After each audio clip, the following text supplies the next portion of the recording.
Welcome to Code and Capital.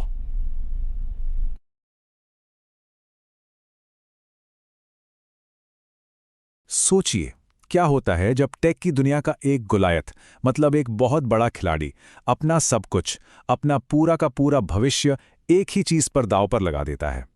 आज हम यही देखने वाले हैं कि कैसे टीसीएस आर्टिफिशियल इंटेलिजेंस पर 30 अरब डॉलर का एक जबरदस्त दांव लगाकर पूरे खेल के नियम ही बदल रही है। आज की दुनिया में सब कुछ इतनी तेजी से बदल रहा है, और एआई ये कोई छोटी मोटी टेक्नोलॉजी वेव नहीं है, ये तो एक सुनामी है। एक ऐसी सुनामी जो अपने रास्ते में आने वाली हर चीज को बदलने वाली है। और टीसीएस जैसी कंपनियां वो इस सुनामी से डर नहीं रहीं, बल्कि इस पर सवारी करने के लिए पूरी तरह तैयार हैं, चाहे कुछ भी हो जाए। तो सवाल ये है कि इतना बड़ा कदम उठाने की जरूरत क्यों पड़ी?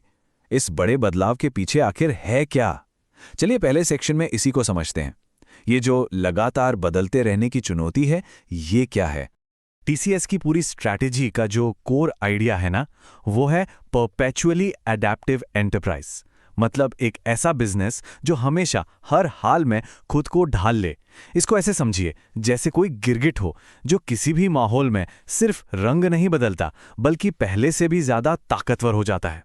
ये अनिश्चितता को अनसर्टेनिटी को खतरे की तरह नहीं, बल्कि एक मौके की तरह देखता है।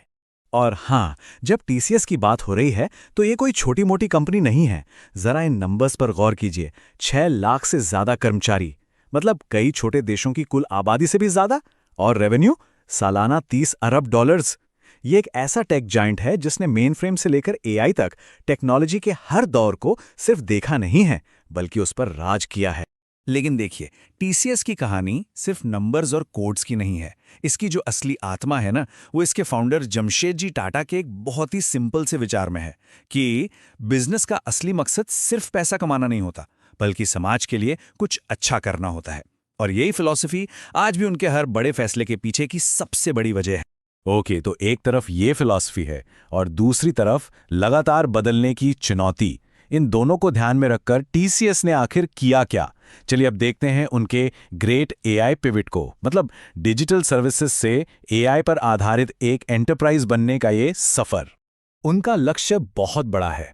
सच कहें तो थोड़ा क्रेजी भी लग सकता है। लक्ष्य है दुनिया की सबसे बड़ी AI led technology services company बनना। ये सिर्फ रास्ता बदलना नहीं है, ये तो ऐसा है जैसे आप एक नए ग्रह पर ही उतरने की तैयारी कर रहे हों। और ये जो बदलाव है ना, ये कोई ऊपरी बदलाव नहीं है, ये बहुत गहरा है। पहले वो क्या कर रहे थे? एक तेज कार बना रहे थे, जिसे हम कह सकते हैं डिजिटल एंटरप्राइज। अब वो एक ऐसी कार बना रहे हैं जो खुद सोच सकती है, खुद फैसले ले सकती है, मतलब एआई एंटरप्राइज। तो मुद्दा सिर्फ प्रोसेस को ऑटोमेट करने का नहीं है, मुद्दा है उसे इंटेलिजेंट बनाने का। तो ठीक है, ये सब बातें सुनने में कागज पर तो बहुत अच्छी लगती हैं, लेकिन असली सवाल ये है कि वो इसे हकीकत में कैसे बदल रहे हैं। चलिए अब थोड़ा अंदर चलते हैं, उनके एआई इंजन को देखते हैं और समझते हैं कि उनका नया ऑपरेटिंग मॉडल आखिर काम कैसे करता है। देखिए, उन्होंने इसे 3 सिंपल स्टेप्स में बांटा है। स्टेप 1, एक बहुत मजबूत नींव बनाना, मतलब सिक्योर डेटा सेंटर्स और क्लाउड जो पूरी तरह उनके कंट्रोल में हों। स्टेप 2, इस नींव के ऊपर एक पावरफुल दिमाग रखना, यानी उनका एआई प्लेटफॉर्म।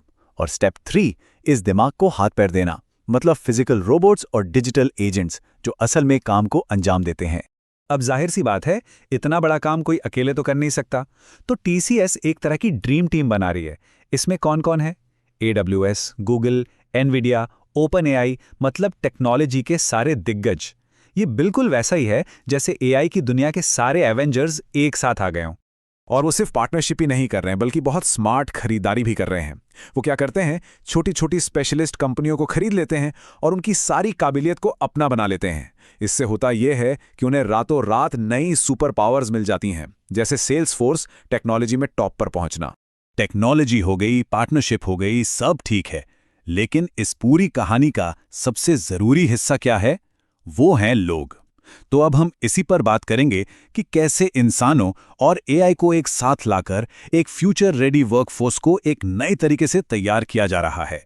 अब जरा इसके स्केल के बारे में सोचिए, ये कितना बड़ा है। उन्होंने अपने लगभग 6 लाख कर्मचारियों में से हर एक को एआई की बेसिक बातें सिखाई हैं और करीब करीब 2 लाख लोगों को तो एक्सपर्ट बना दिया है। ये वो लोग हैं जो सिर्फ एआई यूज नहीं करते बल्कि एआई बनाते हैं। तो ये कोई मामूली ट्रेनिंग प्रोग्राम नहीं है, ये तो ऐसा है जैसे पूरी की पूरी कंपनी के दिमाग को ही अपग्रेड कर दिया हो। उनका एक मॉडल है जो बहुत दिलचस्प है। वो इसे कहते हैं ह्यूमन प्लस एआई। इसके 5 लेवल्स हैं। लेवल 1, एआई एक टूल की तरह है, एक सहायक। लेवल 2, एआई एक पार्टनर बन जाता है, एक सहयोगी। लेवल 3, आप सुपरवाइजर बन जाते हैं, मतलब आप एआई के बॉस हैं। लेवल 4, आप सिर्फ लक्ष्य तय करते हैं, बाकी सारा काम एआई खुद करता है। और लेवल 5, जो सबसे कमाल का है, एजेंटिक एंटरप्राइज, जहां एआई खुद ब खुद पूरा बिजनेस चलाता है। सच में यही भविष्य है। तो अब आते हैं सबसे बड़े सवाल पर, क्या ये सारी स्ट्रैटेजीज, ये सारा तामझाम काम कर भी रहा है?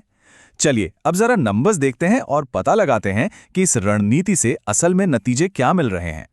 और नतीजे बिल्कुल सामने हैं। सिर्फ एआई सर्विसेज से उनका सालाना रेवेन्यू है $1.5 बिलियन। सोचिए, ये कई बड़ी बड़ी कंपनियों के टोटल रेवेन्यू से भी ज्यादा है। तो ये आप कोई एक्सपेरिमेंट नहीं रहा, ये एक बहुत बड़ा और मुनाफे वाला बिजनेस बन चुका है। और मजे की बात यह है कि ये तो सिर्फ शुरुआत है। उनका एआई रेवेन्यू हर तिमाही, मतलब हर 3 महीने में 16% से भी ज्यादा बढ़ रहा है।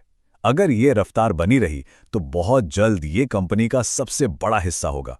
ये एक रॉकेट की तरह है जो बस अभी अभी लॉन्च हुआ है। तो सवाल ये है कि इस एआई रेवोल्यूशन के लिए पैसे कौन दे रहा है? मुख्य रूप से 3 इंडस्ट्रीज हैं, बैंकिंग, लाइफ साइंसेज मतलब दवा कंपनियां, और दूसरी टेक कंपनियां। ये वो सेक्टर्स हैं जहां एआई सबसे बड़ा असर डाल रहा है और वो इसके लिए अच्छी खासी कीमत चुकाने को भी तैयार हैं। लेकिन ये कहानी सिर्फ पैसों की नहीं है, इसका असर बहुत गहरा है। ये जिंदगियां बदलने के बारे में है। जरा कल्पना कीजिए, एक एआई जो कैंसर से लड़ने के लिए नई दवाएं डिजाइन कर रहा है, एक एआई जो एयरलाइन ऑपरेशंस को संभाल रहा है ताकि फ्लाइट्स टाइम पर रहें, एक एआई जो बैंकिंग को पूरी तरह बदल रहा है। ये कोई साइंस फिक्शन फिल्म नहीं है, ये सब आज इसी वक्त हो रहा है। तो आखिर में एक बड़ा सवाल बचता है। टीसीएस तो ह्यूमन प्लस एआई वाले भविष्य पर अपना सबसे बड़ा दाम लगा चुकी है, पर क्या ये सिर्फ एक कंपनी की कहानी है या फिर ये हम सबके काम करने के तरीके का भविष्य है? इस नए दौर में हम कहाँ फिट होंगे? ये एक सोचने वाली बात है ना?